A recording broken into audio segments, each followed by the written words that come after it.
ciencia y religión en guerra durante miles de años. Cada vez que se pone algo a prueba, la ciencia resulta tener la razón.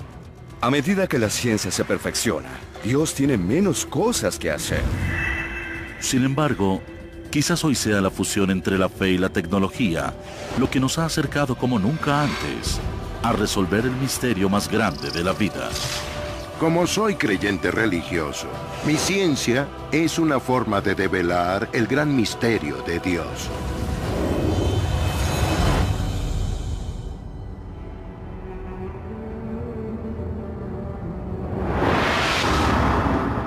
Durante siglos, la Iglesia Católica le declaró la guerra a la ciencia, creyendo que su propia existencia podría socavar los principios más sagrados de la fe. Los científicos eran acusados de herejes. Sus hallazgos eran encubiertos y algunas veces debían retractarse bajo amenazas de muerte. Pero hoy existen indicios de un cambio radical. Cuando le digo a la gente que soy sacerdote y científico y que trabajo para el Observatorio del Vaticano, la pregunta que siempre se plantean es: ¿por qué? ¿Por qué tiene el Vaticano un observatorio? La millonaria instalación de primera clase se ubica a 3.350 metros sobre el nivel del mar. Su telescopio de 1.8 metros es capaz de escrutar miles de años luz a través de las galaxias. Los científicos aquí se especializan en astronomía y cosmología. ¿Qué los hace únicos? Que también son hombres de fe, que han aceptado la ciencia como herramienta en su búsqueda de Dios. Tenemos una metodología muy estricta que hemos aprendido durante nuestra formación como científicos. Debido a la volátil historia de la Iglesia con la ciencia, la sola existencia de este observatorio de última generación es sorprendente. Desde la época de la Ilustración, ha existido una relación áspera entre la ciencia y la religión. Creo que la ciencia se ha encargado de explicar al mundo cada vez más, mientras que las personas religiosas se han sentido más amenazadas. El centro de esa amenaza para los creyentes es que la ciencia ha minimizado tanto a Dios que ya no existe. Con eso también deja de existir toda una forma de vida y una perspectiva del mundo.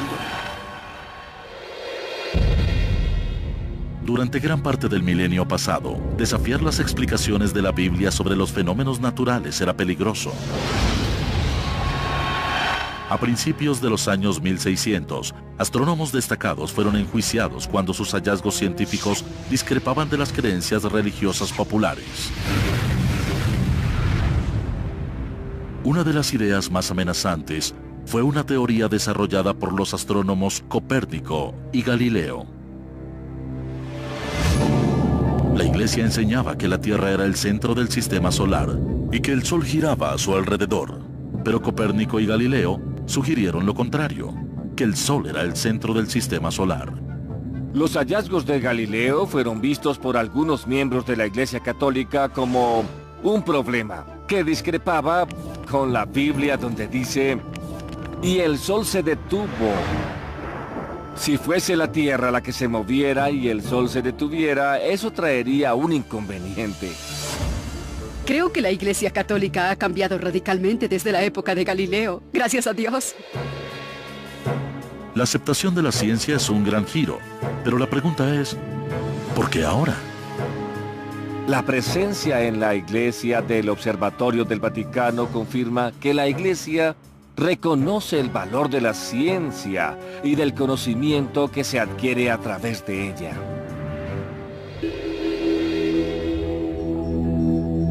Mientras la mayoría de los científicos miran hacia las estrellas para buscar las respuestas a lo desconocido, estos hombres buscan algo más específico: pruebas de Dios.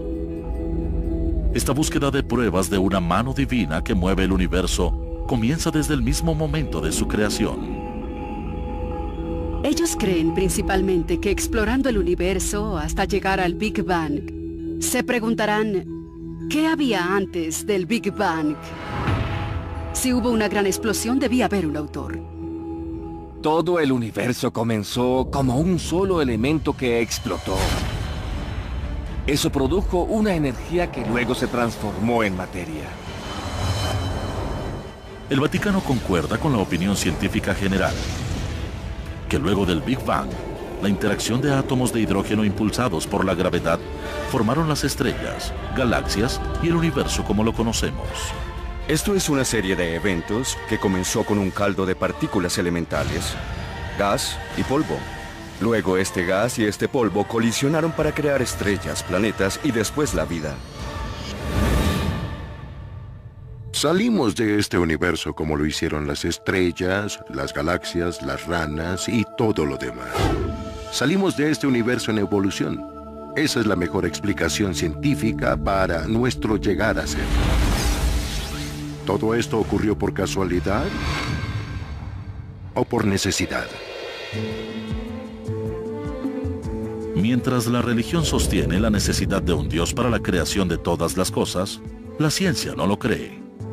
No vemos ningún obstáculo para imaginarnos el Big Bang como algo que sucedió. Desde la cosmología no hay ninguna razón para pensar que alguna influencia externa haya causado el Big Bang.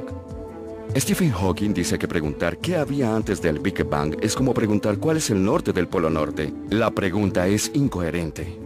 Hace poco, Hawking desató la controversia al afirmar que, al existir una ley como la gravedad, el universo puede y se creará a sí mismo a partir de la nada.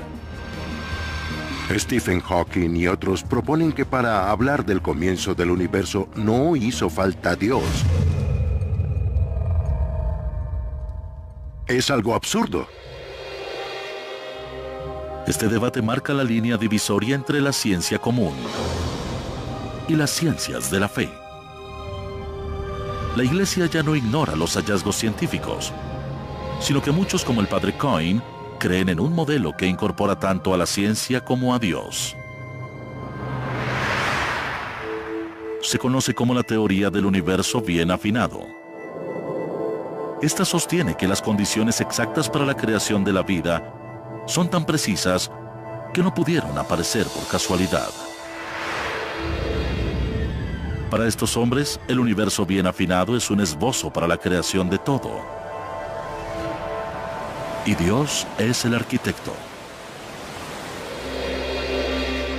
Si cada una de esas constantes no tuvieran los valores que hemos estimado, digamos 1 en 1.000.000, no estaríamos aquí.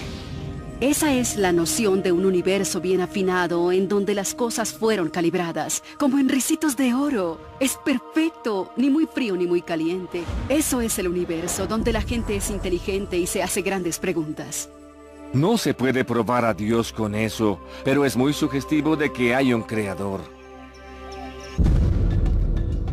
Si la teoría del universo afinado es correcta, entonces Dios creó todo el universo, pero le dejó los detalles a la naturaleza. Lo peor que se puede hacer es decir inmediatamente que Dios lo hizo. No todo está predeterminado. Él hizo un universo con una indeterminación en él, desde lo más pequeño hasta lo más grande. Y esta nueva filosofía puede que haya acercado a la Iglesia como nunca antes a demostrar a Dios. El Observatorio Vaticano es solo una parte de este cambio. Está equipado para aprovechar las nuevas tecnologías en una búsqueda perenne. Sin embargo, el espacio no es la única frontera de la exploración. Los arqueólogos y cazadores de reliquias también buscan pruebas tangibles de Dios sobre la Tierra. Su búsqueda comienza con la Biblia. Ha sido el centro del conflicto entre la ciencia y la fe desde el principio. Algunos expertos cuestionan el origen de muchos libros de la Biblia y los eventos que describen. Si observamos la Biblia como un documento literal, la ciencia entra en conflicto con eso. Pero los verdaderos creyentes la ven como la palabra de Dios de forma literal. Y ahora ellos usan la ciencia para tratar de demostrarlo. Si la investigación científica puede probar que algunos milagros de la Biblia en realidad sucedieron, muchos creen que también demuestra que Dios existe.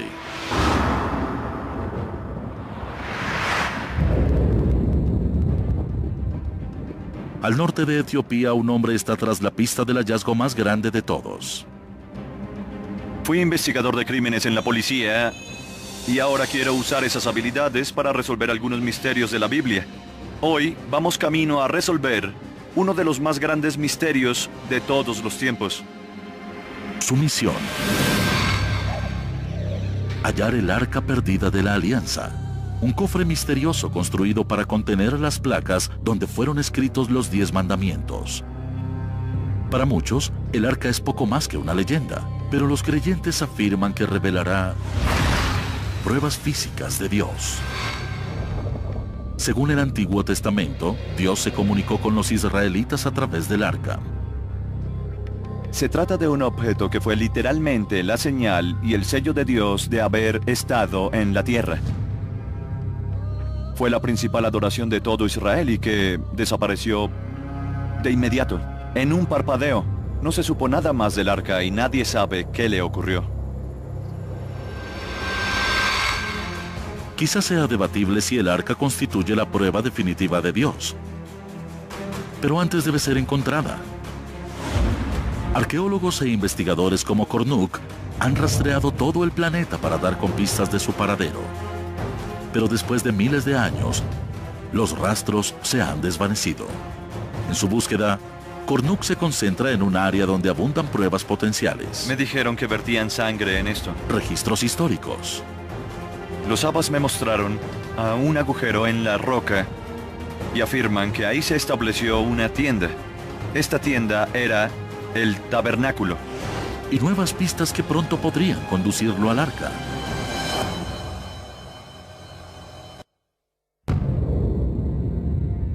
Durante siglos, el hombre ha mirado a los cielos. Primero en señal de fe, y después para hacer reflexiones científicas. La convergencia de ambas doctrinas opuestas podría contener la clave para resolver el misterio más grande de la vida, una prueba de Dios. Bob Kornuk está al frente de esta búsqueda de pruebas tangibles. Intenta hallar el Arca de la Alianza, uno de los artefactos más importantes del Antiguo Testamento. Se cree que esta arca contiene el infinito poder de Dios. Su hallazgo podría cambiar tanto la ciencia como la religión, pero lleva extraviada miles de años. Buscamos el Arca de la Alianza. Este objeto fue el centro de la adoración de todo Israel y desapareció sin dejar rastro. Estuvo en un lugar, pero luego desapareció instantáneamente.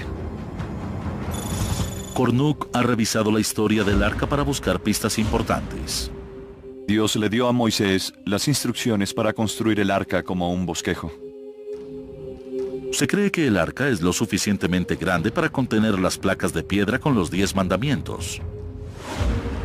Tenía como 1 metro de largo y 75 centímetros de ancho y de alto. Estaba laminada con oro por dentro y por fuera. Sobre el arca se sentaron 2 ángeles dorados. Tanto el poder como la ira de Dios debían reposar dentro de la misma arca.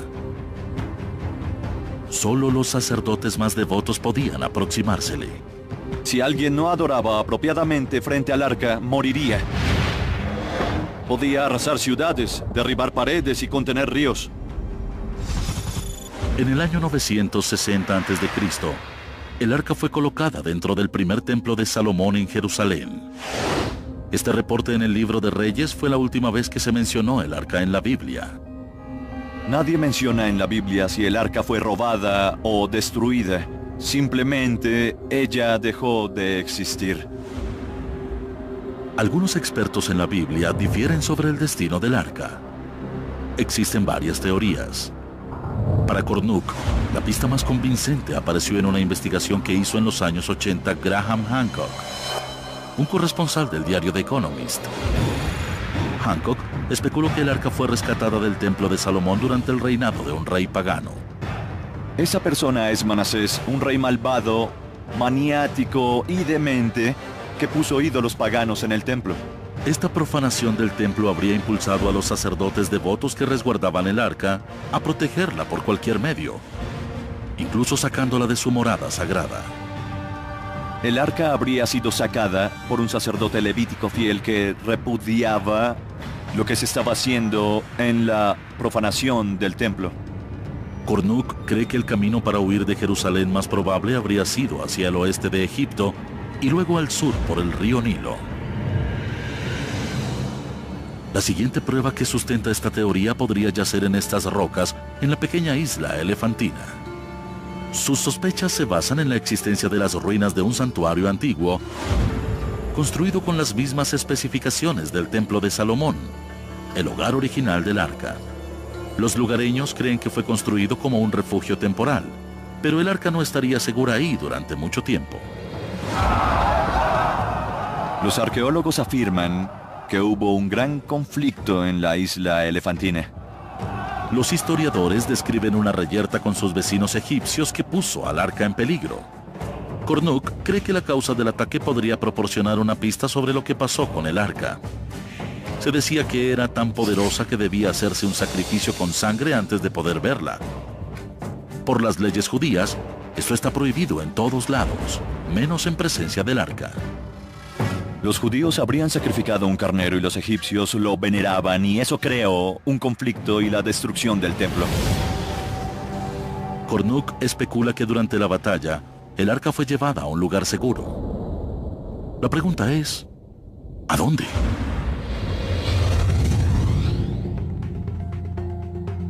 A un continente de distancia de Etiopía. El libro del Éxodo llamó la atención de otro investigador que intenta acortar las distancias entre la ciencia y la fe. Soy un creyente en la ciencia y creo que uno puede tener una perspectiva científica y general del mundo completamente coherente. Pero también creo que si observamos la Biblia vemos indicadores de que Dios existe. Sir Colin Humphreys, un físico y cristiano devoto, considera que la ciencia es la clave para revelar los misterios del Antiguo Testamento. Y podría finalmente demostrar que Dios diseñó estos eventos colosales. Su investigación comienza con uno de los momentos más icónicos de la Biblia: la separación del Mar Rojo. Egipto. Año 1446 a.C. Según el libro del Éxodo, Moisés y los israelitas escaparon de la esclavitud, pero se encontraron atrapados entre la espada y el mar. Los israelitas estaban atrapados, no tenían escapatoria, y de repente, un viento sopló sobre el mar toda la noche. Dejó el lecho descubierto. Los israelitas pensaron, ¡qué maravilla!, y se apresuraron a cruzar. El ejército del faraón los siguió, pero el agua volvió a su lugar y los atrapó.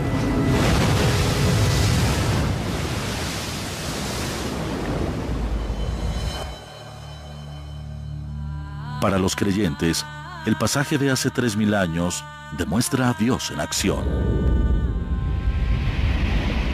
Pero nuestro entendimiento moderno de la física y la dinámica de fluidos aumentan las dudas.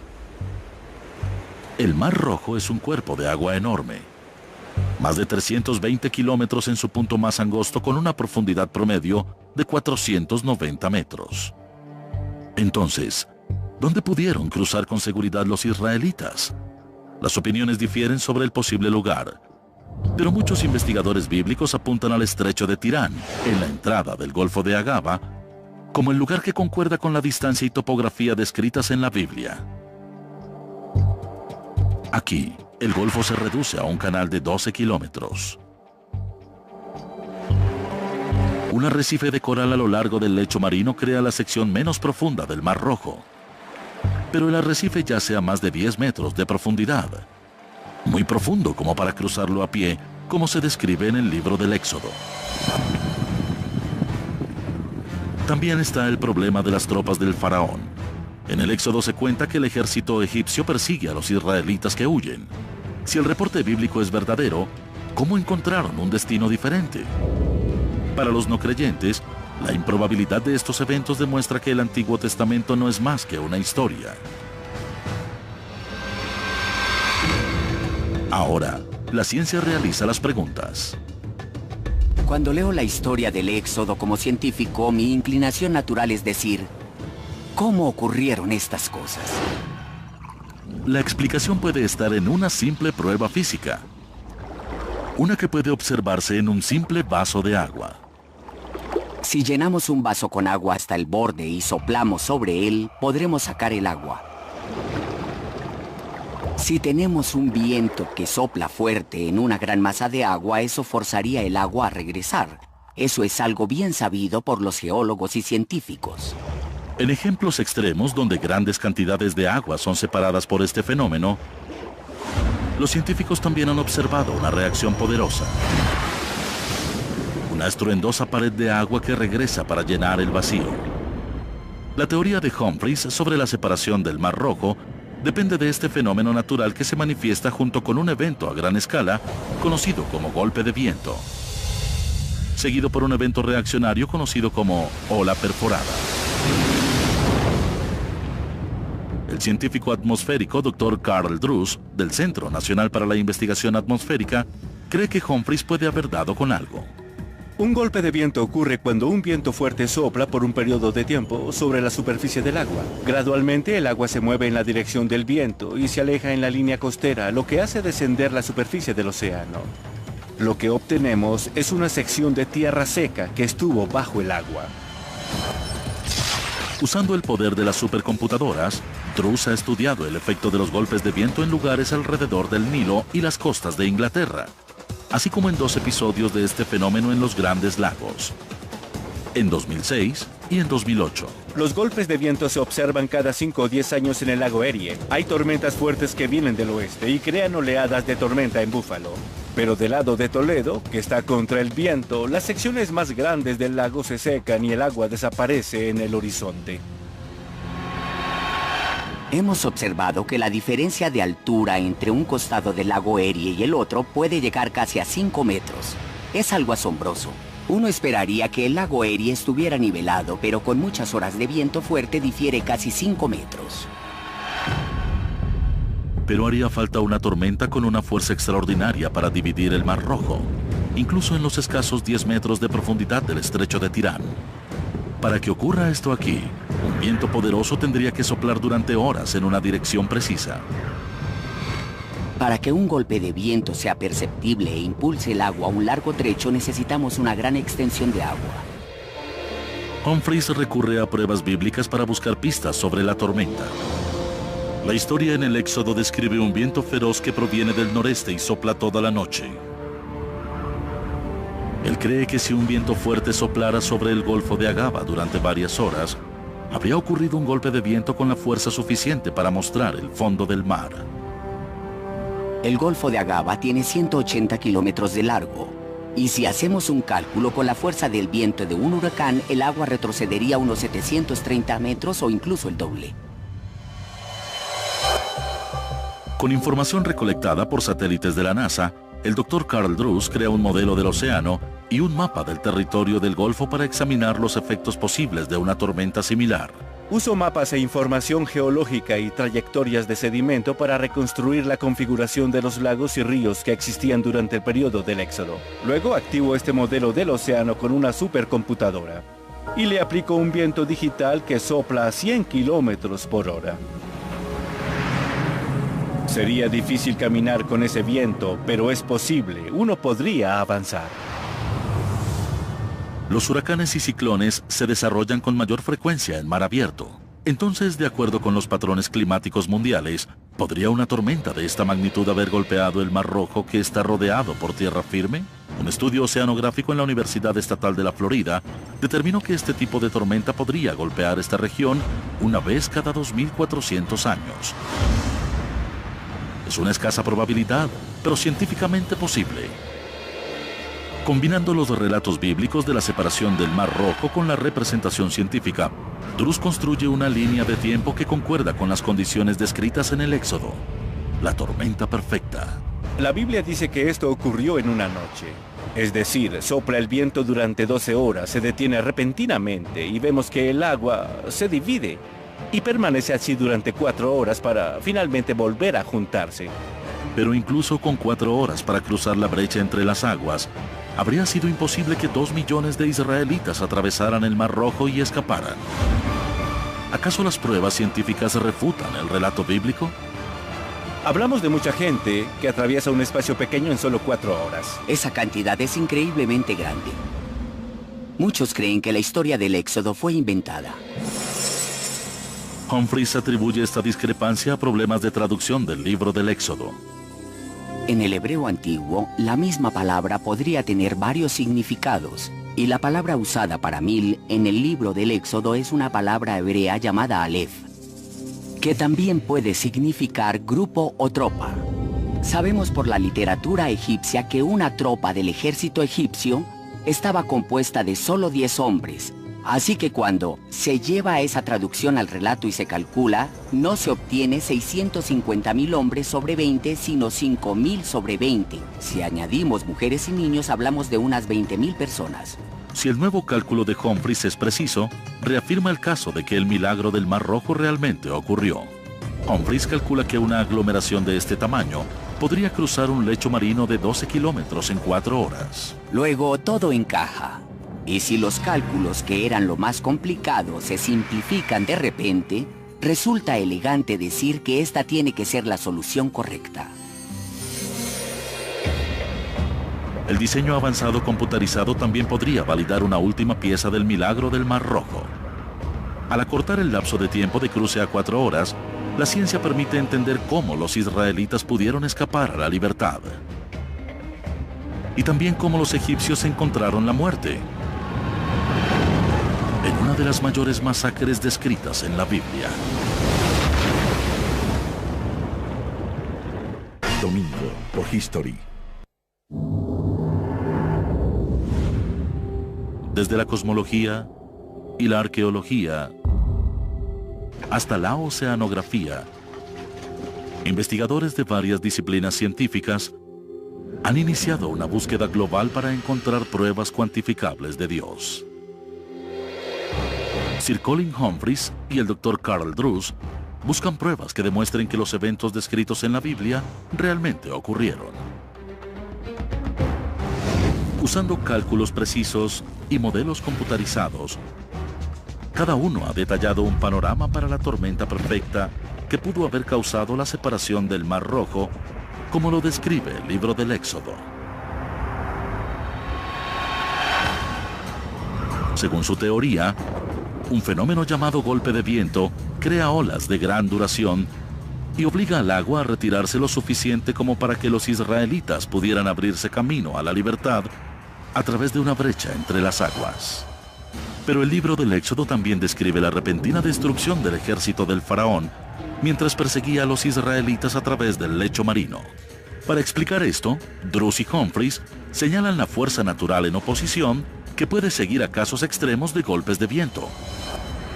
Una ola perforada. El término define el fenómeno en el que una marea regresa desplazando agua con tanta fuerza que forma una enorme ola de gran poder. Cuando el viento se detiene, esa agua regresa repentinamente y se originan estas paredes de agua turbulentas, colisionando y aplastando a cualquiera que estuviera en la brecha. Los cálculos de Drews revelan que un golpe de viento con la fuerza suficiente para separar el Mar Rojo habría desatado una ola rotatoria de magnitud devastadora. La primera vez que leí el relato pensé, si el agua regresó, ¿por qué no huyeron? Lo que muestran las matemáticas es que si se tiene esta agua que ha sido separada por el golpe de viento y el viento se detiene, esa agua regresa como una ola de marea, no regresa gradualmente sino bruscamente. Y el libro del Éxodo dice que Moisés abrió sus manos sobre las aguas y el viento dejó de soplar. Invocado por la mano de Moisés, o como reacción natural de un golpe de viento, una ola con esta fuerza habría arrasado instantáneamente al ejército del faraón. Oyeron este estruendo en la distancia. Cuando miraron, lo que habría sido una montaña de agua les cae encima desde ambos lados y desde atrás. Barre a estas personas hacia el mar, es lo que precisamente dice el libro del Éxodo. Hasta los detalles del relato concuerdan con lo que sabemos por la ciencia. Las olas perforadas son extrañas y un preciso modelo matemático para predecir este fenómeno ha eludido a los científicos durante siglos hasta ahora. Las matemáticas son complicadas. A esto se le llama ecuaciones diferenciales de segundo orden. Hace 300 o 200 años era imposible hacerlas. No se puede explicar, pero podemos decir que concuerda con la ciencia moderna y con un mecanismo natural.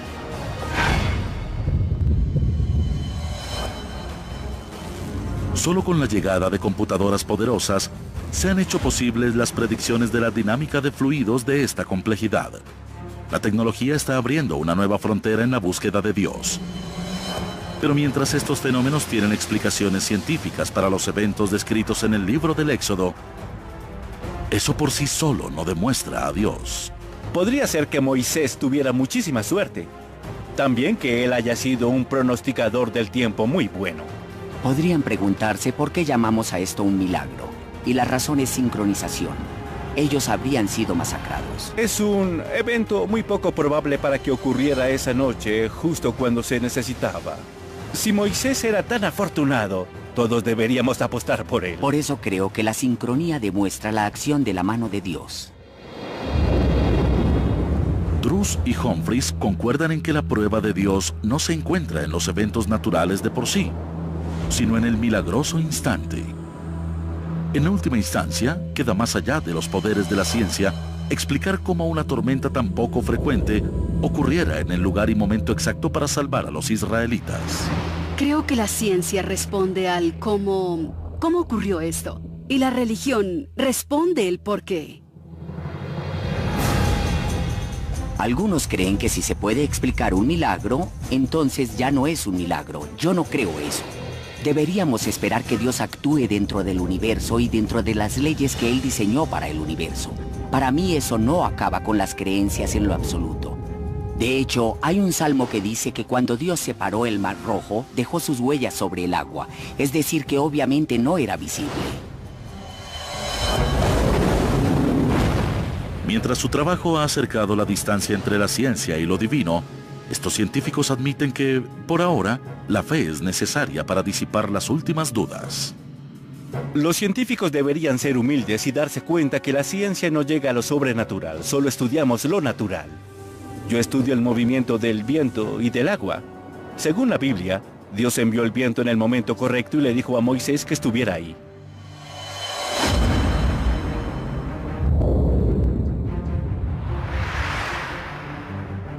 En su búsqueda para hallar el arca perdida de la Alianza y la prueba de Dios que podría contener, Bob Cornuke ha seguido el rastro de las pistas hasta el norte de África.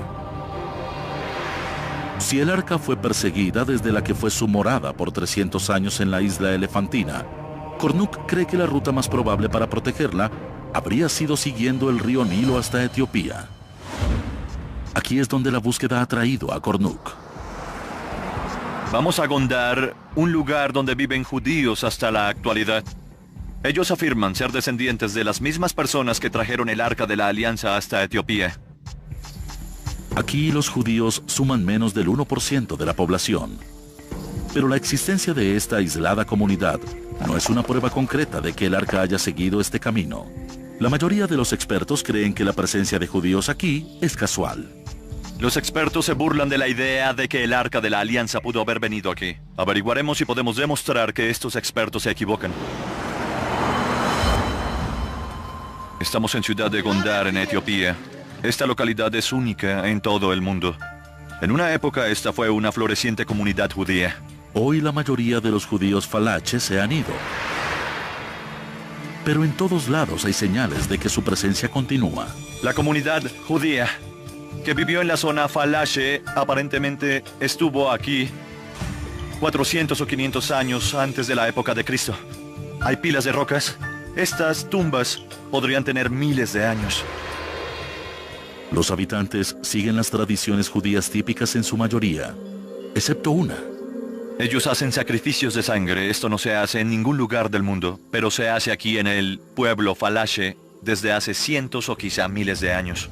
¿Acaso esta es una conexión definitiva con el arca? Cornuke busca al último rabino de la comunidad Falache. Hola, Shalom. ¿Desde hace cuánto tiempo han vivido judíos aquí?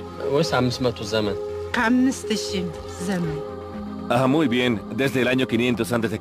Ella dice que los judíos estuvieron aquí 500 años antes de Cristo y es lo que creo que demuestran las pruebas. ¿Ella sabe si los falaches hacen sacrificios de sangre?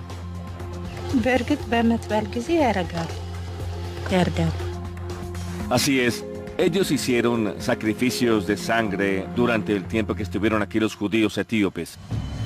El ritual de sangre apunta al arca, pero las anécdotas no son pruebas, y Kornuk lo sabe.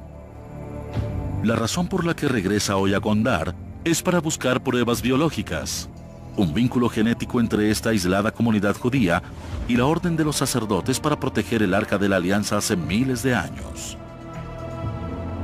¿Nos permite tomar una muestra del interior de su boca? Estaría complacida de que le analizaran su ADN.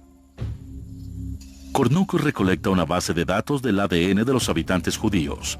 Será una búsqueda única que aún no ha ofrecido resultados. Pero descubrir alguna conexión genética con los antiguos levíticos podría ser explosivo. Si demostramos una huella de ADN que los relacione con los eventos antiguos, sería algo realmente enorme para la teoría de que el arca fue traída a Etiopía. El rastreo genético moderno podría ser una herramienta importante para establecer un vínculo con el arca. Pero muy lejos de ahí, otro equipo de investigadores pudo haber hallado un vínculo con Dios incluso más directo, oculto en nuestro ADN. Pruebas científicas de Dios. Algunos buscan en el comienzo del universo, otros en los desiertos de África y el Medio Oriente. Pero una de las pruebas de Dios más asombrosas no está en un templo o santuario. ¿Y si estuviera en cada uno de nosotros?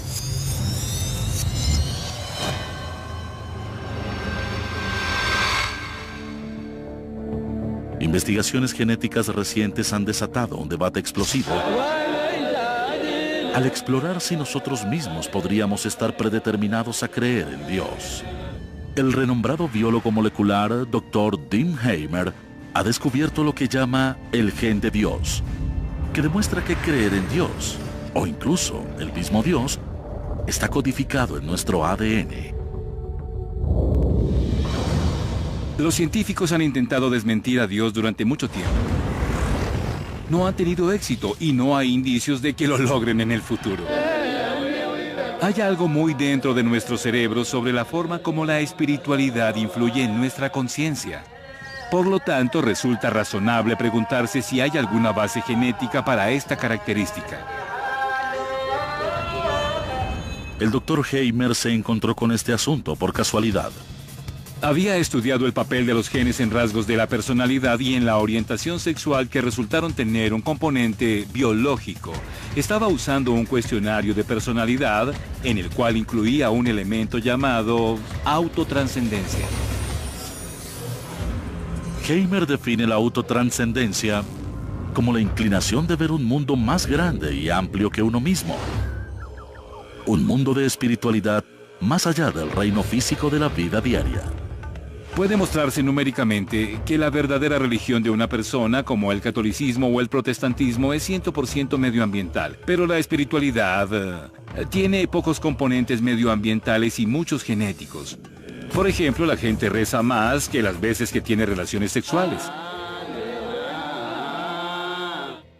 Heimer analizó el ADN de 2.000 personas de todas las religiones, así como de no creyentes.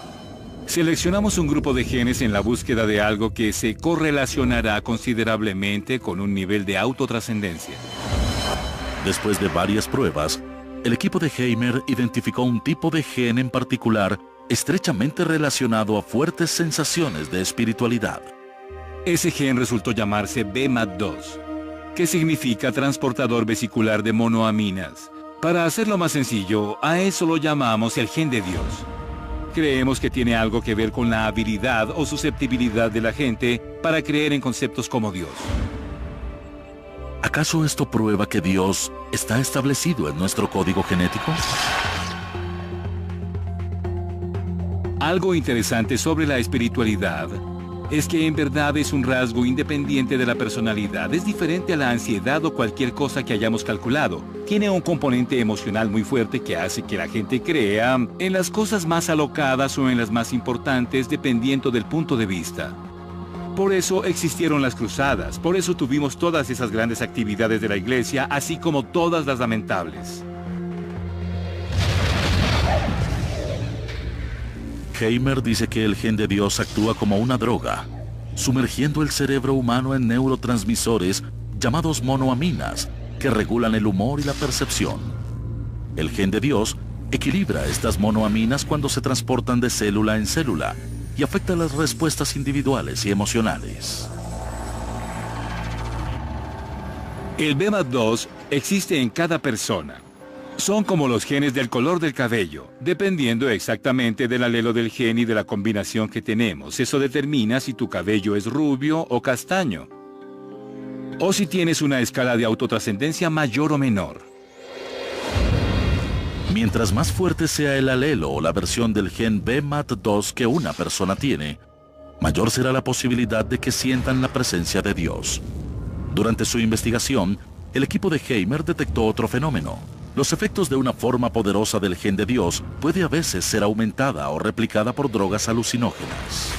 Si observamos algunas drogas alucinógenas como la psilocibina o el LSD, vemos que son análogos de la serotonina. Parecen serotonina pero engañan al cerebro. Creemos que ese tipo de alteraciones que ocurren en la conciencia con drogas como la psilocibina o el LSD son parecidas a lo que le ocurre a la persona durante una experiencia espiritual intensa. Bien sea Jesús atravesando el desierto o Buda sentado bajo su árbol, de repente todo parece ser un poco diferente.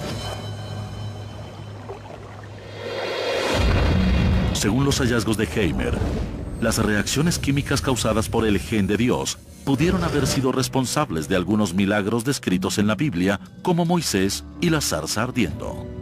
Moisés estaba en un viaje, básicamente. Puede que haya estado en un viaje porque Dios le estaba hablando desde una zarza ardiendo, o quizás estaba en un viaje porque se comió un hongo venenoso con su sopa ese día. No hay manera de saberlo, pero lo que sí sé es que sus experiencias quizás involucraban cambios en los niveles de monoamina en su cerebro. No digo esto para comparar las experiencias religiosas con las drogas, sino que ambos hechos actúan en los mismos senderos del cerebro. Si se tiene la versión del gen de Dios que lo hace a uno más espiritual, es contar con una diminuta o muy pequeña porción de psilocibina para toda la vida. Y hace el cerebro un poco más susceptible a este tipo de ideas.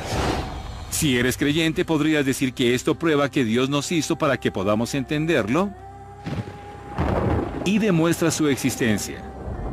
Si se es un incrédulo, podrías decir que esto demuestra que el cerebro crea a Dios, que todo es químico y que Dios no existe. Pero si no es ahí donde se conecta el hombre con Dios, ¿por qué se desarrollaría algo como el gen de Dios? Algunos biólogos teorizan que en las antiguas sociedades humanas, donde miembros de la misma tribu adoraban uno o varios dioses comunes, un gen de Dios más funcional los hizo trabajar en equipo y protegerse los unos a los otros. En ambientes sociales cooperativos, un gen de Dios más fuerte habría sido una ventaja evolutiva. Pero los científicos también revelan una ventaja física en la espiritualidad. Hay mucha información hoy día que muestra que la gente que es espiritual y religiosa tiende a vivir más tiempo, a recuperarse de enfermedades más rápidamente. Hay muchas posibilidades de cómo genes como estos pudieron sobrevivir a la más reciente evolución. La causa de estos beneficios aún está por determinarse, pero el efecto es un área donde la ciencia y la fe trabajan juntas para alcanzar grandes adelantos. Es una relación que Heimer ha observado de cerca. La ciencia y la fe han estado en guerra durante mucho tiempo, y hasta ahora, cada vez que se realiza una prueba, la ciencia resulta tener la razón. Sí, la Tierra no es el centro del universo, gira alrededor del Sol. Sí, la evolución en verdad ocurrió, estamos relacionados a otros animales, no somos una especie única que fue colocada aquí. Donde la religión ha tenido razón y la ciencia ha fallado es en que la ciencia no se comunica con las necesidades emocionales de la gente. La ciencia no cambia la conciencia de la gente de la forma como lo hace la religión. ¿Podrán alguna vez los científicos explicar la conciencia humana? ¿O es una cuestión de fe? Un campo vanguardista de investigación es buscar respuestas en uno de los lugares más enigmáticos de la Tierra.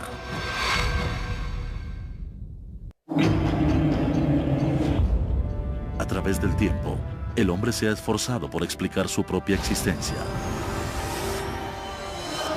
Y durante siglos, esta búsqueda ha conducido a una respuesta: Dios. Los avances científicos del último siglo han planteado preguntas sobre la existencia de un ser supremo. Pero ahora, la fe y la ciencia se juntan para tratar de responder la mayor de nuestras preguntas. ¿Existe Dios?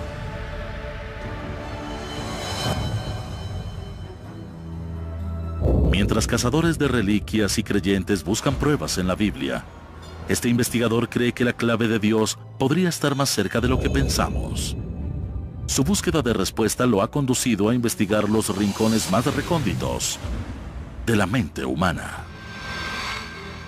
El doctor Andrew Newberg, director de Medicina Integrada de la Universidad Thomas Jefferson, estudia lo que sucede en el cerebro humano cuando se contempla a Dios y al mundo espiritual. Creo que estamos en un punto interesante cuando tenemos la oportunidad de trabajar conjuntamente con la ciencia y la religión de una forma nunca antes vista. Y este nexo con el cerebro humano nos permite explorar nuestro mundo científicamente y espiritualmente. Usando encefalogramas de baja radiación, Newberg puede observar los cambios físicos que ocurren en el cerebro cuando una persona reza o medita. Decidimos practicarles ecografías a personas que habían estado realizando varias prácticas espirituales y religiosas durante años. Nuestro trabajo inicial se hizo con personas diestras en la meditación budista. También estudiamos a un grupo de monjas que habían estado dentro del mundo espiritual durante más de 50 años. Usamos un escanógrafo para tomar fotos de sus cerebros y tomamos otras fotos cuando se encontraban descansando y no estaban haciendo nada en particular. Luego tomamos otra foto de sus cerebros cuando estaban concentrados en su meditación u oración. Las zonas que parecieran ser más afectadas durante estas prácticas incluyen la parte del cerebro llamada lóbulo frontal, ubicada justo detrás de la frente. Esta parte normalmente se activa cuando enfocamos nuestra atención sobre alguna cosa. En las imágenes de Newberg, el lóbulo frontal se enciende como se encendería si la persona se concentrara en resolver un problema de matemáticas difícil. Los monjes tibetanos mostraron mayor actividad en su corteza visual porque se concentraban en objetos sagrados. Cuando vimos las monjas mientras rezaban, no notamos las áreas visuales encendidas en el cerebro, sino las zonas verbales. Y tiene sentido porque rezar es una práctica verbal. Pero las imágenes también revelaron algo inesperado. Otra área en la que estábamos interesados era en el lóbulo parietal. Se ubica en la parte trasera superior del cerebro.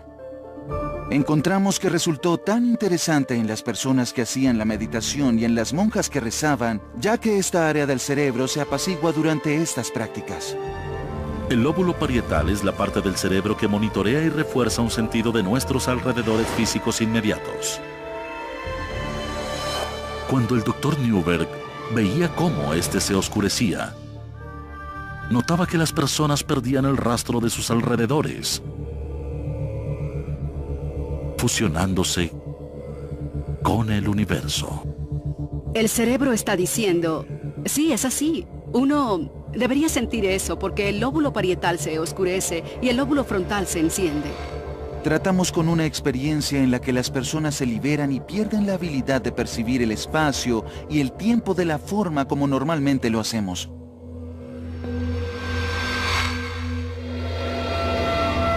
¿Acaso el Dr. Newberg observaba pruebas de Dios? Si observamos una monja franciscana que siente haber estado en la presencia de Dios, puedo decir cómo se vería su cerebro cuando está ante la presencia de Él. El escanograma no nos dice si Dios está en la habitación o no. Lo que es particularmente importante en el contexto del programa es que en esas experiencias la gente dice, encontré a Dios, o encontró algo que conecta a todo el universo de una forma que cuando vemos nuestra realidad material, no podemos ver esa conexión general.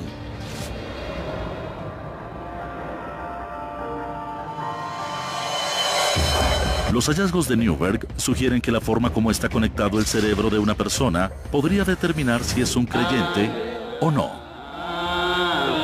En pruebas con su escáner, se le pidió a los ateos que contemplaran a Dios. Cuando vemos el cerebro de los ateos, contemplando a Dios, lo que vemos es que en el lóbulo frontal hay un aumento de la actividad mayor al que vemos en las monjas franciscanas, quienes meditan y se concentran en Dios. Lo que pudimos concluir de este hallazgo es que un ateo en realidad no puede entender la idea. Se les pidió a las personas no religiosas con experiencia en meditación que se colocaran en un estado similar al trance. Los resultados revelaron que su actividad cerebral era muy diferente a la de los monjes y las monjas en un estado trascendental, pero religioso. En realidad no quieren pensar en Dios o tienen problemas pensando en Él. Quizá los lóbulos frontales no se encienden porque no pueden llegar ahí, no pueden ponerlo en su mente, no pueden concentrarse en eso a un nivel tan profundo como alguien que sí es religioso, porque en ese caso la persona sí lo entiende. ¿Acaso entenderlo es el resultado de la fe o la causa? ¿Hay algo conectado en el cerebro de los creyentes? ¿Hay o no hay un Dios? ¿Cuál es la naturaleza de la realidad? Cuando estamos en un sueño, actuamos como si eso fuese realidad. Y cuando despertamos a la realidad, notamos que lo otro no fue real, sino que fue un sueño. Cuando la gente tiene experiencias místicas o espirituales profundas, hacen lo mismo. Ellos sienten esa realidad. Es mucho más importante que la realidad de todos los días. ¿Significa esto que Dios está en nuestras mentes? ¿O acaso el lóbulo frontal es un canal a un poder superior? Hay algo más allá de nuestros cerebros que no podemos detectar con el escáner y de lo que aún podemos tener pruebas de alguna manera. Cuando me hago la pregunta, para mí resulta lo más importante. No creo que uno siempre esté equivocado. Mientras la búsqueda de pruebas del Todopoderoso continúa, otros buscan pruebas físicas de la presencia de Dios en la tierra.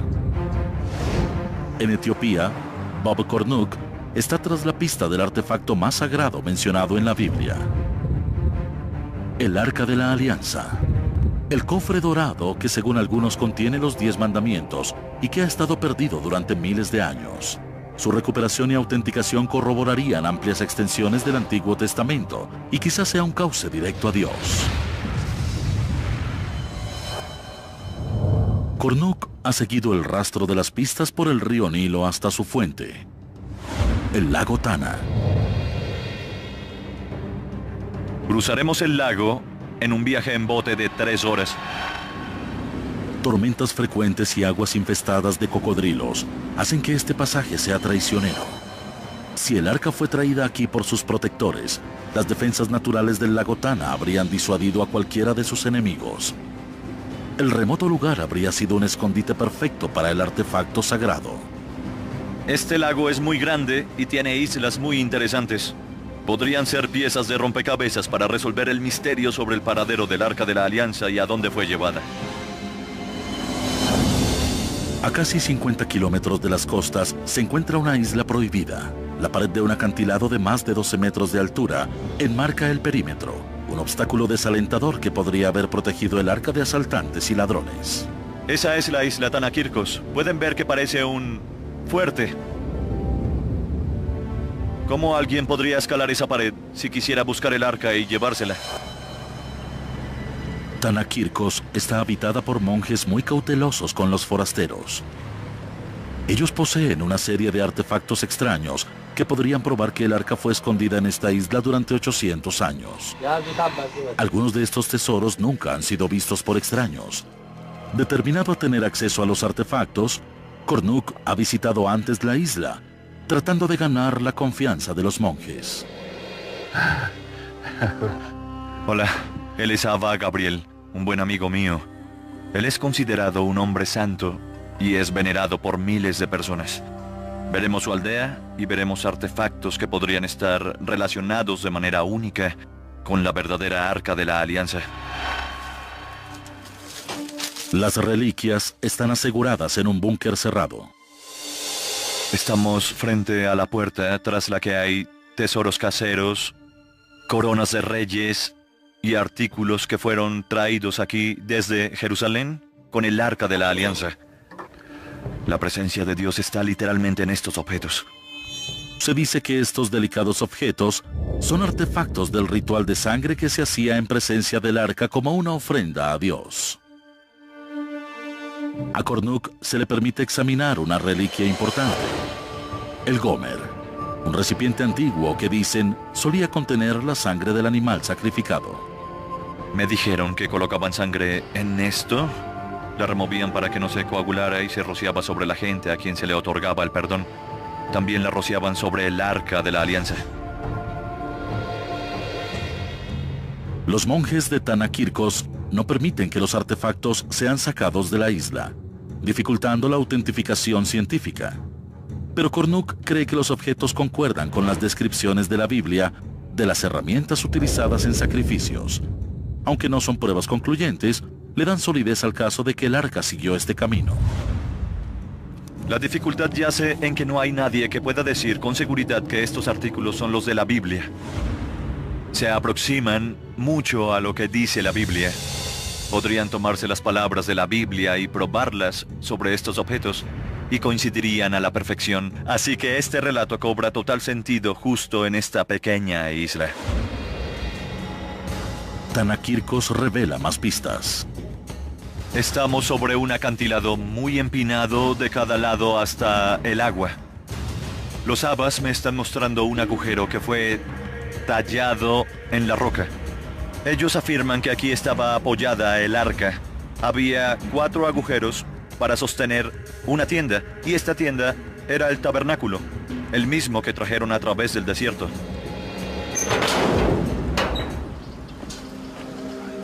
Estas rocas de aquí son los otros 2 apoyos. Fueron extraídas.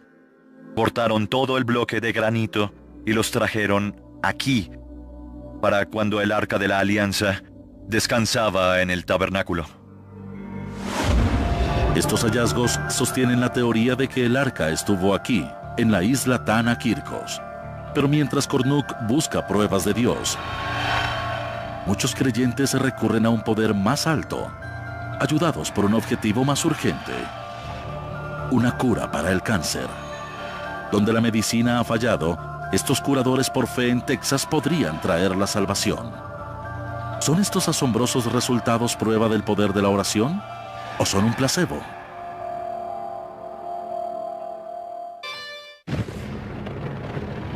En la búsqueda mundial de pruebas de Dios, los neurocientíficos exploran la compleja relación entre la espiritualidad y el cerebro humano.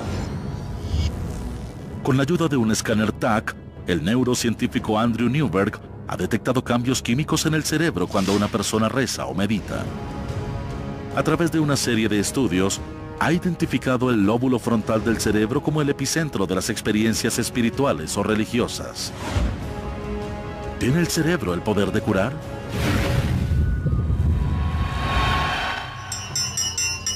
Desde los primeros días de la historia humana, el hombre ha creído en los poderes curativos de la oración.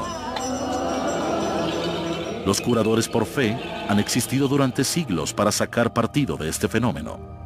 Mientras muchos dudan de estas prácticas, los resultados obtenidos por algunos curadores aumentan las preguntas sobre si algo milagroso ha ocurrido realmente.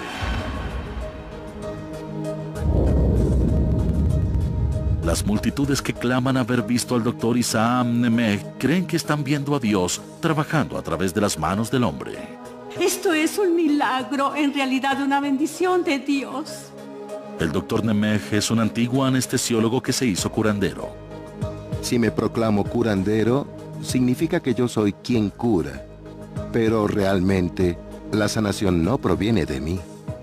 Nemeh afirma que es un canal por el que viaja la curación. Lo que hago demuestra que Dios sí existe. Nemeh dice que las miles de curaciones que ha conseguido durante años son la prueba de que la ciencia y la fe trabajan en conjunto. No podemos separar a Dios de la ciencia. Cuando tratamos a la gente, ellos no tienen que saber que estoy rezando. Muchos de sus pacientes han agotado las opciones que ofrece la medicina tradicional. Yo tengo cáncer de ovario. Ya perdí las esperanzas sobre las medicinas. Me han operado 3 veces. Por eso espero un milagro. Rezo por un milagro. Mientras el pronóstico suena sombrío, la historia de algunos de los antiguos pacientes del Dr. Nemeg parecen ofrecer esperanza.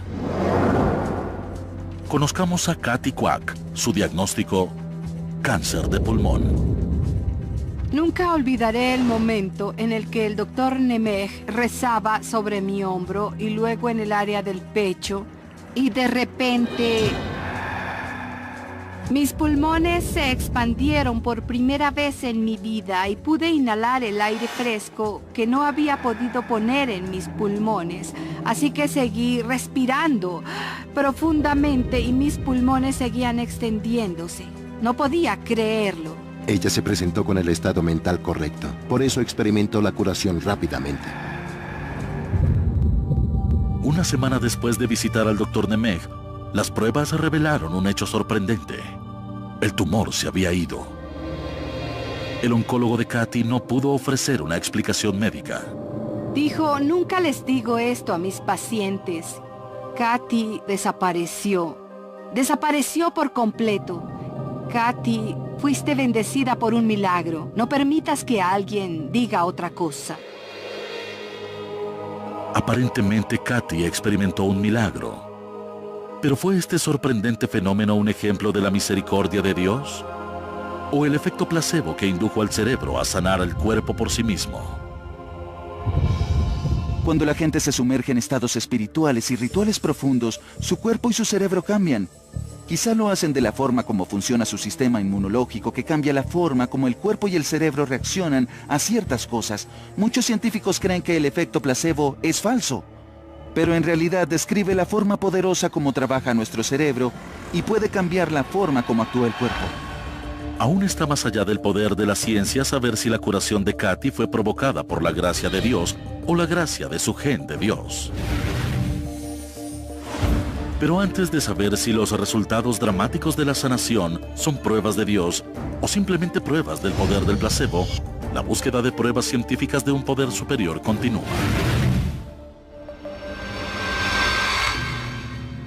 Durante siglos, expertos de todo el mundo han buscado artefactos religiosos tratando de conseguir pruebas de los pasajes de la Biblia y, en última instancia, de Dios. Rastreando el Arca de la Alianza, Bob Cornuke vino al norte de Etiopía para examinar una prueba importante que conecta el arca con la isla Tana Kirkos. Esta es la primera vez que se le permite a Cornuke observar el documento. Es un texto muy antiguo. Este libro tiene 700 años. Se puede ver la pátina y está hecho de piel de animal. El libro presenta una imagen sorprendente que podría confirmar la teoría de Cornuke de que el Arca de la Alianza viajó en esta dirección. Cuando observaba el libro, hallé esta imagen única. Vemos a María y a Jesús viniendo a la isla Tana Kirkos. ¿Por qué Jesús vendría a esta isla? Los expertos solo dirán teorías intelectuales. Pero si lo pensamos, cuando él tenía 11 años regresó a Jerusalén luego de haber estado en exilio en Egipto, y el primer lugar que visitó fue el templo, y él le dijo a sus padres dónde esperaban que estuviera. Aquí lo tenemos viniendo a esta isla. Es aquí donde habría estado el templo portátil, el tabernáculo que contenía el Arca de la Alianza. Este es un registro escrito de hace 1700 años. Transmitido durante generaciones, la historia oral de Tana Kirkos corrobora el relato del antiguo libro. ¿Y creen que Jesucristo estuvo aquí? Sí, 3 meses y 10 días. 3 meses y 10 días. Sí. ¿Y estos libros hablan de eso? Sí, hablan de Santa María y también hablan de Jesús. Antes de María y la Jesús. Imagen. En la imagen. Y la historia. Y la historia. Sí, así es. Esta imagen antigua podría ser un gran descubrimiento. Si Jesús viajó a esta isla remota, podría ser la señal de que algo vitalmente importante se quedó aquí.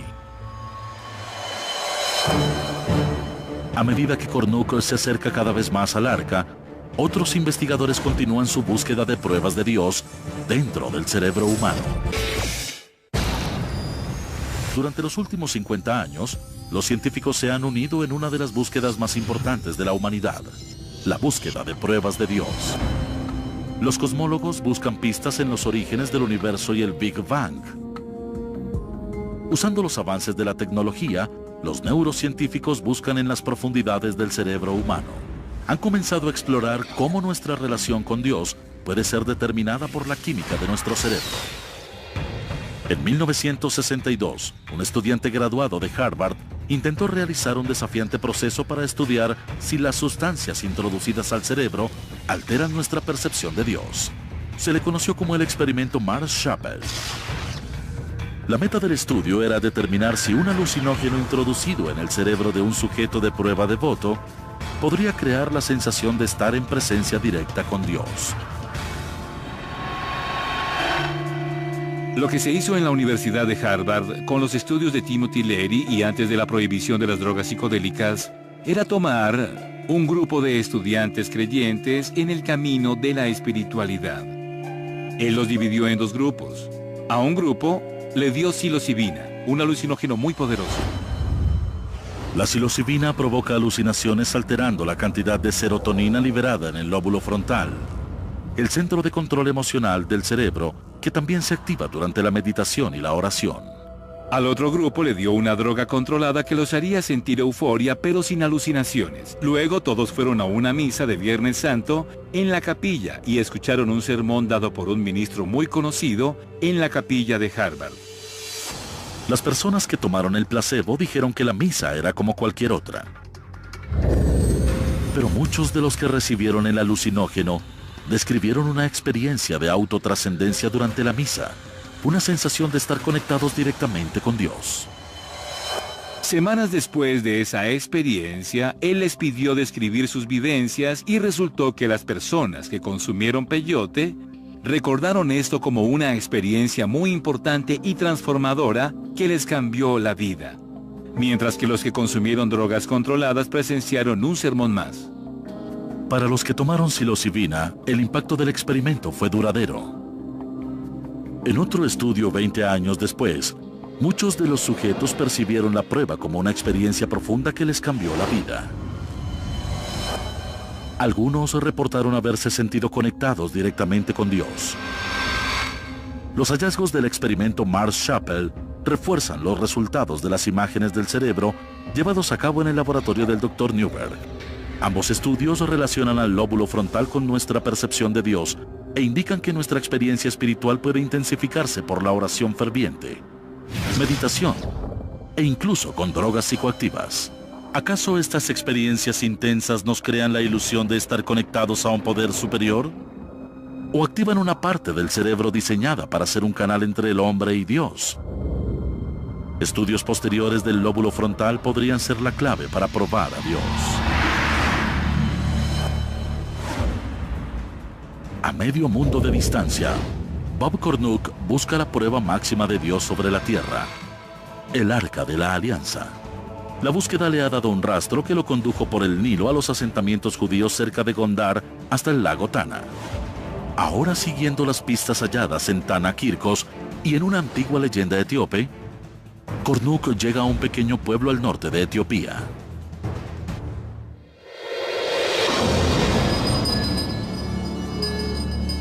Aquí termina un gran recorrido para mí. ¿Cómo terminaría aquí de todos los lugares en el polvoriento pueblo de Aksum?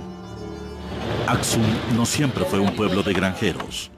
Hace 1500 años fue la vibrante ciudad capital del imperio aksumita. Una nación que dominaba el comercio al norte de África con un poder que rivalizaba al de Roma. Los reyes de Aksum exhibían espléndidas riquezas y coleccionaban tesoros de todo el mundo antiguo. En el siglo IV después de Cristo, se dice que el gobernante de Aksum capturó el más grande de los tesoros del mundo cristiano. Tesana fue a la isla Tanakirkos, tomó el arca y la trajo hasta aquí, hasta este mismo lugar.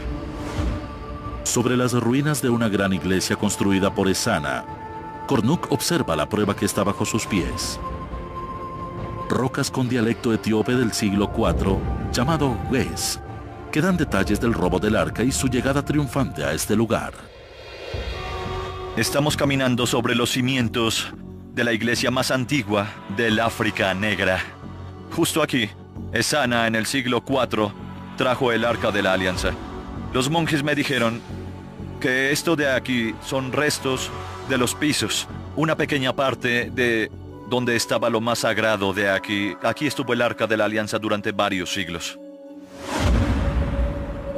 Las pruebas arqueológicas revelan que esto fue alguna vez una gran iglesia estilo basílica, una estructura diseñada para contener el artefacto sagrado. Se puede ver que una vez esta iglesia tuvo motivos preciosos por estos tallados de aquí. No eran solo bloques de piedra, no se trató de una simple iglesia. A esto se le llama pila bautismal. Quizás sea eso o era el lugar donde los sacerdotes se bañaban antes de entrar a ver el Arca de la Alianza. La iglesia fue saqueada por invasores musulmanes en el siglo XVI.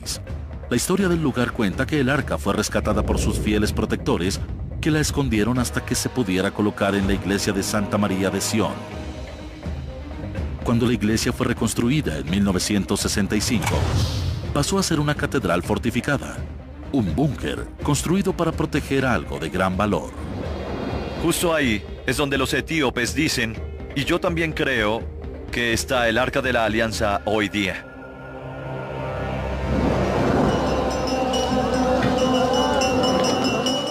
La gente de Aksum cree que el arca y los 10 mandamientos reposan en una catacumba muy bien asegurada. Un escuadrón de adoradores dedicados es la primera línea de defensa. Son voluntarios armados con rifles de asalto que vigilan día y noche este complejo. Él dice que durante 6 años ha sido guardián de esta iglesia. La seguridad de este complejo es muy estricta. Incluso si un intruso llegara a superar a los guardias armados, hay otro sistema de seguridad dentro de la iglesia. No es solo un gran edificio con lo más sagrado al fondo. En realidad es una secuencia de pasillos que atraviesan el lugar. Es como un laberinto. Se dice que los corredores son de concreto y muy estrechos, con ángulos agudos, imposibles de maniobrar cargando un objeto grande como el Arca de la Alianza. Pero la mayor de las protecciones del arca puede ser su propia reputación. Los etíopes creen que es muy poderosa. Creen que si alguien se pone en presencia de este objeto sin motivos puros, encontrará la muerte. Será quemado vivo. Ellos creen que esta arca tiene poderes que ninguno de nosotros podríamos imaginar. Se dice que hace menos de una década, 3 monjes se escabulleron hacia la cámara y se detuvieron frente al arca. Un hombre murió en el lugar, otro 2 semanas después. Yo vine hasta aquí apenas oí que un hombre había muerto y me reuní con su familia, fui a la tumba y la vi. El tercer hombre tenía problemas en la vista y aún se encuentra con vida. No creo que el arca tenga el poder que dicen los etíopes. Sí creo que posee el poder de la mente. Estas personas fueron adoctrinadas desde que nacieron.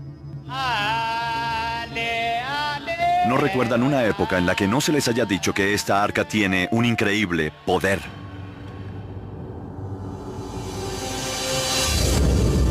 Solo un ser humano sobre la Tierra tiene permitido estar en presencia del arca regularmente. ¿Es este hombre la clave para revelar el poder de Dios sobre la Tierra? Mientras estuviste esperando, ellos recorrieron miles de caminos, decenas de garajes y dieron cientos de apretones de mano. Vuelven con más hallazgos y más tesoros por... Desde la química del cerebro humano hasta la exploración de sistemas estelares lejanos, la ciencia está descubriendo nuevas evidencias en la búsqueda mundial de pruebas de Dios. Equipados con las últimas técnicas de análisis científico, investigadores y arqueólogos de todo el mundo buscan el artefacto más codiciado de la Biblia, el Arca de la Alianza. De ser descubierta, podría ser prueba del mismo Dios. Para Bob Cornuck, la búsqueda de su vida lo condujo a una iglesia en la rural Etiopía. Él cree que tras estas puertas podría estar el hallazgo arqueológico más importante de la historia, el Arca Perdida de la Alianza. Se cree que este clérigo enclaustrado es la única persona sobre la Tierra autorizada a estar en presencia del arca. Es conocido como el guardián. El guardián es el cuidador del arca. No tiene permitido salir. Vive toda su vida atrapado detrás de esos muros. Si el arca no estuviera ahí, ¿por qué estarían todos estos guardianes durante cientos y miles de años como prisioneros?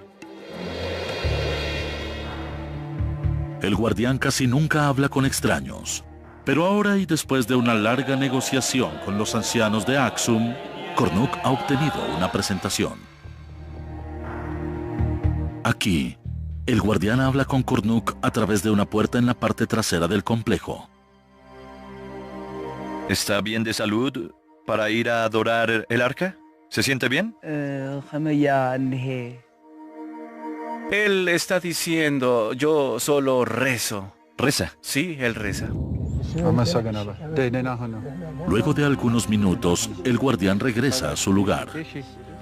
Bob Cornuk está a pocos metros de lo que podría ser la morada del arca. Pero hoy no podrá acercarse más. Me reuní con el guardián, le di la mano y lo miré a los ojos. Son los mismos ojos que posiblemente se han posado sobre el arca de la Alianza.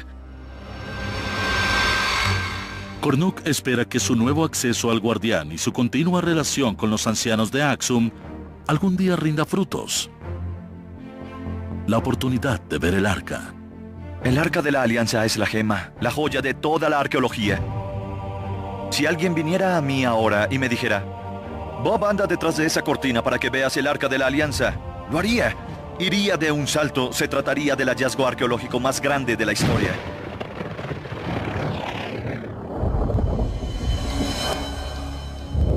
La búsqueda de pruebas científicas de Dios se extiende desde los objetos más grandes del universo hasta los más pequeños. Grenoble, en Francia, es la cuna de un inmenso laboratorio. Se localiza a más de 150 metros bajo tierra y abarca la frontera entre dos países. Esta es la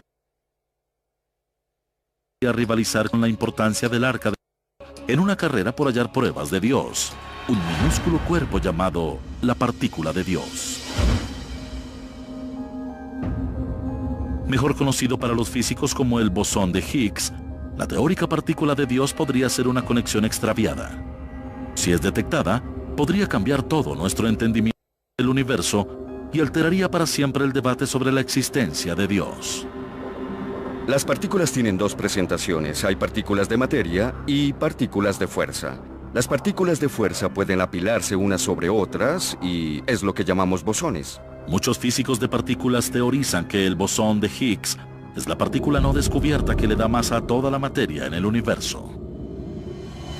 El bosón de Higgs es diferente a las otras partículas que conocemos. Lo que lo hace especial es que incluso en un espacio vacío está ahí. Proporciona un medio a través del cual otras partículas se mueven, y es la razón por la que las partículas como electrones o quarks adquieren masa.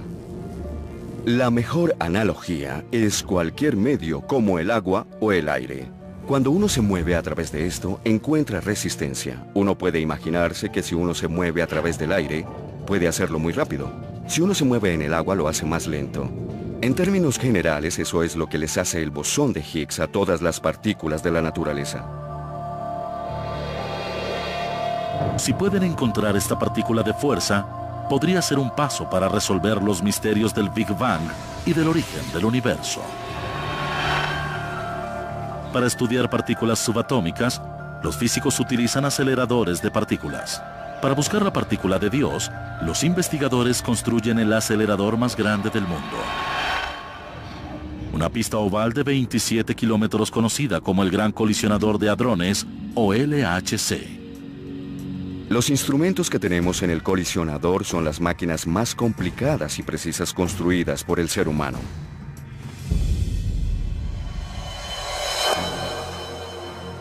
Si tomamos protones y los aceleramos a una velocidad cercana a la de la luz, hasta el punto donde no importa la velocidad sino la energía, estas partículas tienen más de 1000 veces la energía que el protón tendría en estado estacionario. Con la energía que producen acelerando en dirección opuesta, Dos rayos de protones están puestos en trayectoria de colisión. Cuando chocan, el impacto resultante hace explotar a cada uno en una cascada de partículas, incluso más pequeñas, incluyendo varios tipos de bosones. Las colisiones entre los protones son tan energéticas que se obtiene una gran explosión de partículas diferentes. Los mismos protones tienen quarks y gluones dentro. Así que lo que sucede es que uno de los quarks o uno de los gluones de un protón impacta contra una de las partículas constitutivas del otro protón y crea una gran lluvia. La maquinaria dentro del LHC puede detectar y medir la mayoría de las partículas liberadas en estas colisiones. Si los científicos pueden hallar estas escurridizas partículas, sería decisivo. Su descubrimiento podría conducir a algo llamado la teoría del todo, que podría explicar el mismo momento de la creación. Si retrocedemos la película o en el tiempo, una teoría del todo nos ayudaría a explicar el Big Bang y a entender lo que pasó en ese momento. Los investigadores alrededor del mundo amplían las fronteras de nuestro conocimiento científico, abriendo una nueva frontera en la gran búsqueda de la humanidad: hallar pruebas de Dios. Esa búsqueda ha conducido a los físicos a construir la maquinaria más grande en la historia de la humanidad: el Gran Colisionador de Hadrones.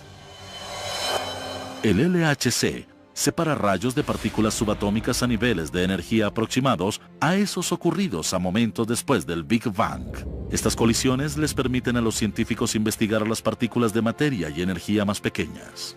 Como Einstein dijo que E es igual a mc al cuadrado, la energía es proporcional a la masa. Si se quieren partículas más pesadas, se necesita más energía, lo que significa que hay que construir máquinas cada vez más grandes. La meta es hallar el evasivo bosón de Higgs, mejor conocido como la partícula de Dios. Su descubrimiento podría probar el modelo estándar de física, una teoría que resume nuestro conocimiento de mecánica cuántica, electromagnetismo y física de partículas.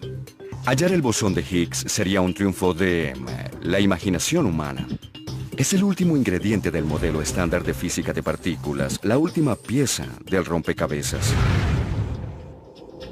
Pero el modelo estándar por sí solo no puede darnos un entendimiento completo de la naturaleza. El modelo estándar no toma en cuenta la gravedad que sabemos que existe. No solo buscamos el bosón de Higgs con el LHC. Buscamos todo tipo de cosas. Algo que los físicos quisieran encontrar es la teoría del todo.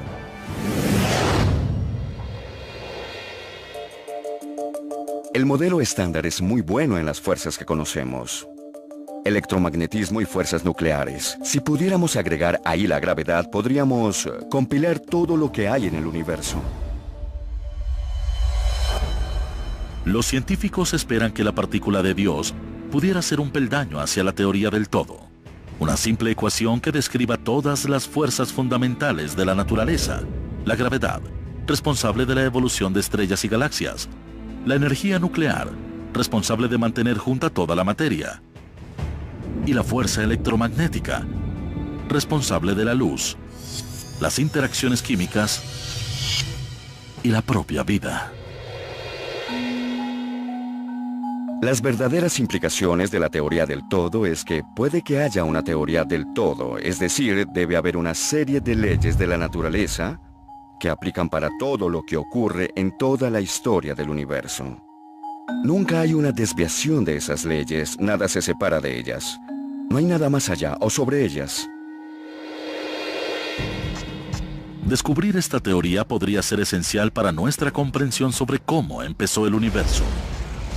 Algo que necesita hacer la teoría del todo es unir la gravedad con la mecánica cuántica.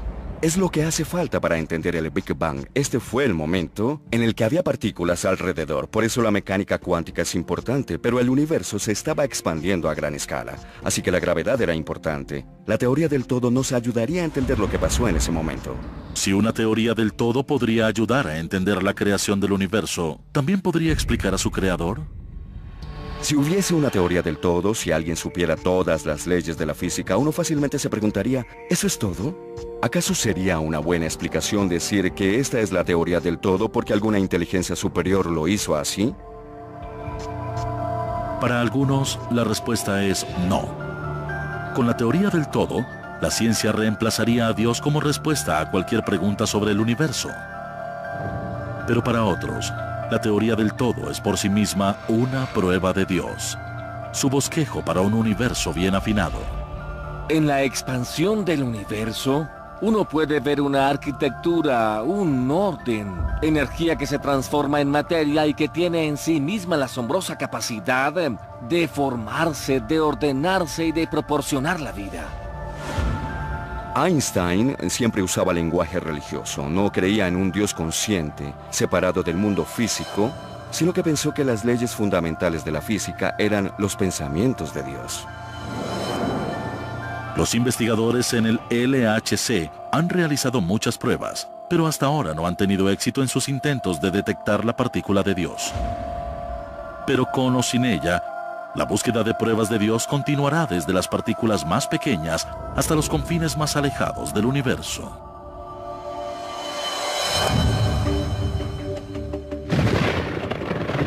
Desde el Arca de la Alianza hasta el bosquejo de Dios para el universo, la búsqueda por pruebas de Dios es un trabajo en proceso.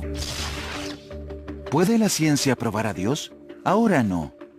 Pero creo que la única forma en que probaremos a Dios o no es solo a través de perspectivas religiosas y espirituales, sino también a través de una perspectiva científica empírica.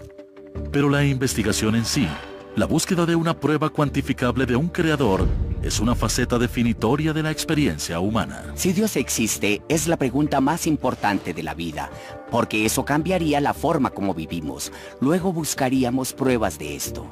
¿Es este el lugar donde la ciencia finalmente encontrará las pruebas de Dios? ¿O es este el próximo gran paso de nuestra comprensión de una fuerza superior? Si existe una, podría venir en cualquier momento y de cualquier lado. Pero aunque la ciencia se esfuerce en demostrar que Dios existe o no, algunos preguntarán, ¿cuánto queremos saber en verdad? El Dios de las distancias, el Dios que explica lo inexplicable, se ha vuelto cada vez más y más pequeño. ¿Qué escogemos creer? ¿Que este mundo material es lo único que hay? ¿Y la ciencia puede explicar todo? Bien. Es un dilema que confronta incluso hasta al científico más pragmático. No creo que la ciencia por sí misma nos dé propósito y significado. No nos dice qué es correcto y qué es incorrecto. Pero si uno quiere saber eso, es importante basar esa discusión en el mundo real. Si el mundo real no tiene a Dios en él, entonces el propósito y el significado deben provenir de otro lugar. A medida que la búsqueda de Dios avanza, inspira a expertos y a científicos que ven su trabajo acortando la distancia que separa la fe del hecho. Si todas las personas vieran el mundo como científicos, es como si todos viéramos el mundo a través de un telescopio. Pero si también lo vemos a través de la fe, es como contar con otro ojo. Se puede abarcar mejor el universo y tendríamos una visión más tridimensional del mundo.